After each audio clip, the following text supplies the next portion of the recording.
Hi, hello guys. Today is May 30. Today is the graduation day of Oben and Nika. So I'm just preparing na. So I'm wearing the pants na. So this is my wearing dress for the graduation. So maunang gumaduate si Oben, which is 5:30. Kailangan nandun na kami sa venue. This is almost 5:20 na.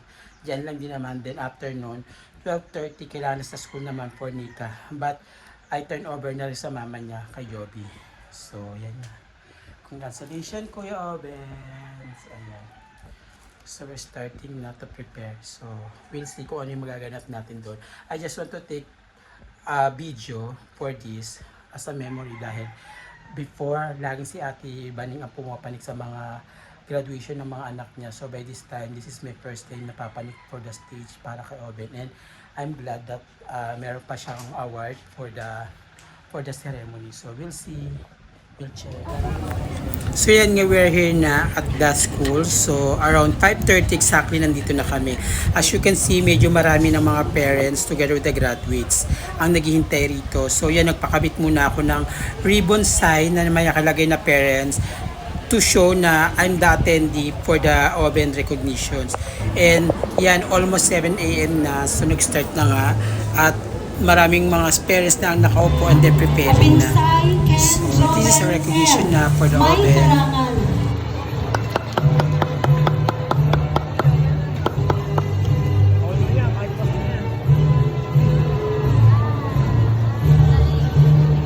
Catalan Adrian H.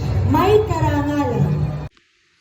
So yun na nga, we're done na about dun kay Oben. So kung makikita nyo, after the recognition, we are so blessed kasi yung mismo pumanik doon sa stage at nakapag-picture sa amin while nilalagay ko yung medal kay Oben is yung mga official. And finally, I have a video and I have a photo na rin sa mayor namin dito sa Calatagan together with na councilors ng buong Calatagan. So masaya ako, then nakaka-proud. Supposedly, medyo nag-emotional ako dahil in-expect ko si ate yung gagawa nun dahil nga every time na magse-celebrate or magkakaroon ng graduation yung mga anak niya si ate. But this time, ako yung nagsabit, pumanik sa stage para kay Oben. Sobrang napaproud ako sa kanya.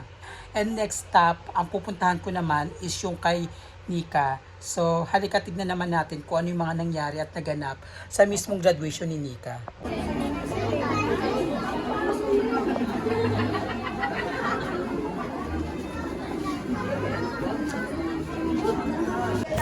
So yan, we're here na at the school. So nakapila na kami. Nakarating kami rito ng almost 12:30 dahil 12 o'clock exactly umalis na ako dun sa school ni Oben dahil tapos na rin naman at kumain lang ako. Napaka-quick na sumubo lang ako ng konti. So ayan yung mga parents at nagpatik muna ako ng picture kay Joby kasama with Nika. And I'm so happy and I'm so glad na andito ako. I'm the instant photographer para sa kanilang dalawa. So, nandito na ako sa home court kung saan gaganapin yung graduation at hinihintay ko na lang sila Joby. So, sila Joby nandiyon pa at nakapila habang nag-hintay pa ng instruction kung paano mag-i-start.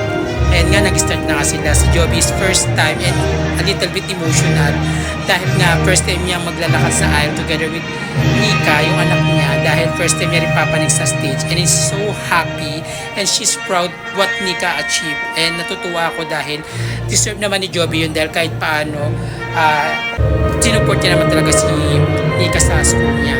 Ayan na, naglalakad na sila, then magtitake na sila ng photo. So nag-hire nga pala ako ng photographer. So they stop in the middle. So nag-took sila ng pictures. And yan, happy sila. And I'm waiting na lang sa baba para sa kanila. And I'm so happy talaga. And nag-start na nga, we have a little bit intermission number for the kids. Ano yung mga parents nila nakatayo. And nakakatuwa no, yung mga bata na kahit na kinder pa lang sila, they know how to listen, they know to act and to dance as well.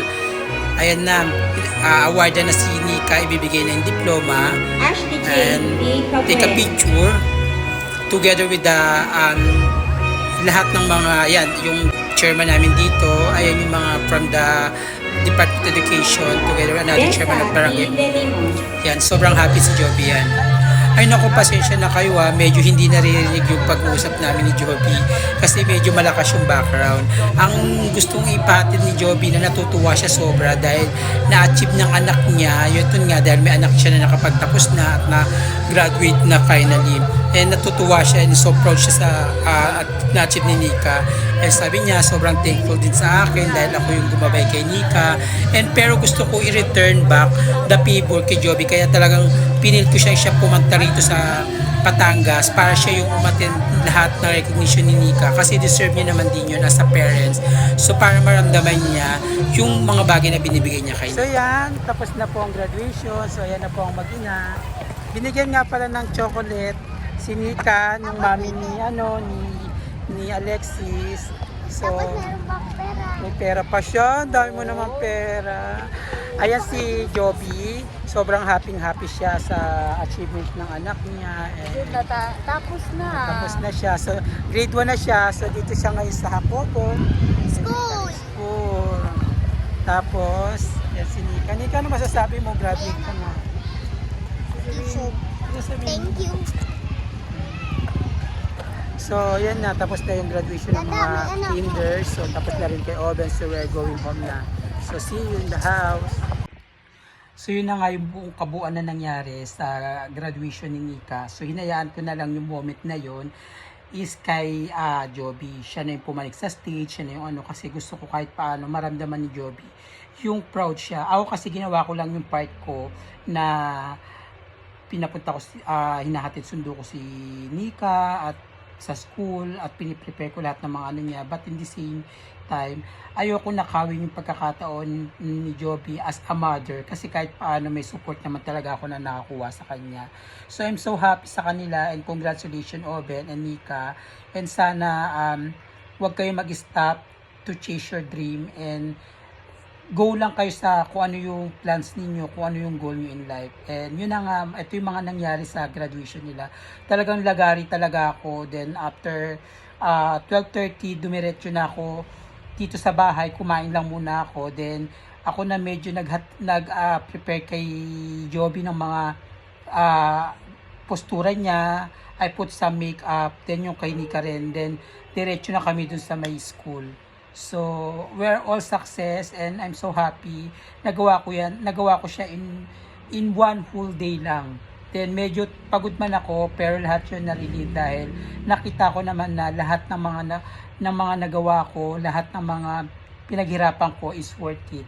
So, salamat sa pagsama sa akin and always remember, choose to be happy and follow what your heart decides. Until sa next video, bye-bye! I'll be the last one left when the lights go out. I'm down to one last breath, but I can't stop now. We all fall down sometimes, yeah, but that's just life. So cross my heart and hope to die. Baby, I was born to fight the fear when I feel like dying. I'm trying to fly high, but I'm not a pilot, can't deny it. There's some days I feel idiotic, just a product of a system where you're lucky just to make $1. That ain't gonna stop me cause my grind's